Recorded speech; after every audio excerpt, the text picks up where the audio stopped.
মধ্যপ্রাচ্যের উত্তেজনা যদি বড় আকারের যুদ্ধের রূপ নেয়, তাহলে শুধু ওই অঞ্চলের রাজনীতিই নয়, এর প্রভাব পড়তে পারে পুরো বিশ্বের অর্থনীতি ও কূটনীতিতে।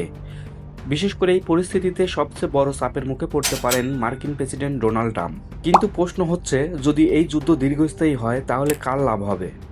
আর কেন অনেক বিশ্লেষক মনে করছেন দীর্ঘ যুদ্ধ ইরানের জন্য একটি কৌশলগত সুবিধা তৈরি করতে পারে? আজকের ভিডিওতে আমরা বিশ্লেষণ করার চেষ্টা করব এই জটিল ভূ রাজনৈতিক পরিস্থিতি।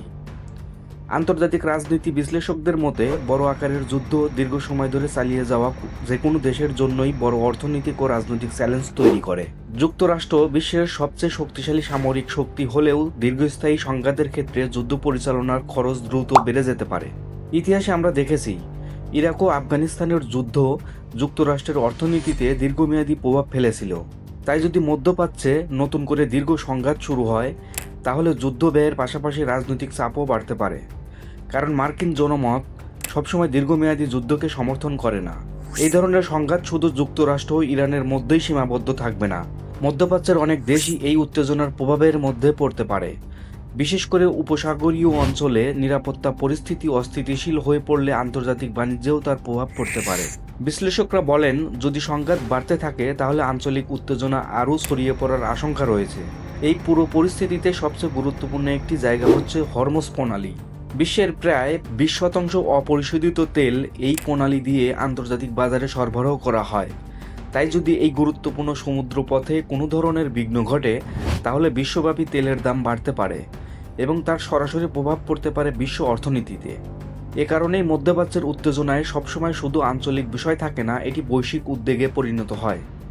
কিছু আন্তর্জাতিক বিশ্লেষক মনে করেন, ইরান সরাসরি সামরিক শক্তির বদলে দীর্ঘমেয়াদী কৌশলগত চাপ তৈরির পথ বেছে নিতে পারে।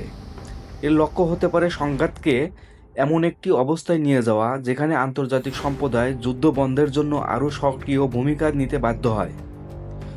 এছাড়া আঞ্চলিক উত্তেজনা বাড়লে বিভিন্ন দেশে কূটনৈতিকভাবে যুক্তরাষ্ট্রের উপর চাপ সৃষ্টি করতে পারে।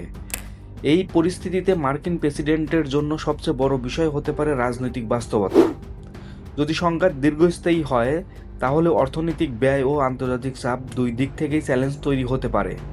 অন্যদিকে দ্রুত সমাধান বের করতে পারলে সেটি রাজনৈতিকভাবে ভিন্ন প্রভাব ফেলতে পারে। এ কারণেই অনেক বিশ্লেষক মনে করছেন, আগামী কয়েক সপ্তাহের কূটনৈতিক ও সামরিক সিদ্ধান্ত এই পরিস্থিতির ভবিষ্যৎ নির্ধারণ করতে পারে। সব মিলিয়ে মধ্যপ্রাচ্যের বর্তমান উত্তেজনা শুধু একটি আঞ্চলিক সংঘাত নয়, এর সঙ্গে জড়িয়ে আছে বৈশ্বিক রাজনীতি, আন্তর্জাতিক অর্থনীতি এবং শক্তির ভারসাম্য। পরিস্থিতি কোন দিকে যাবে তা নির্ভর করছে বড় শক্তিগুলোর পরবর্তী পদক্ষেপের উপর।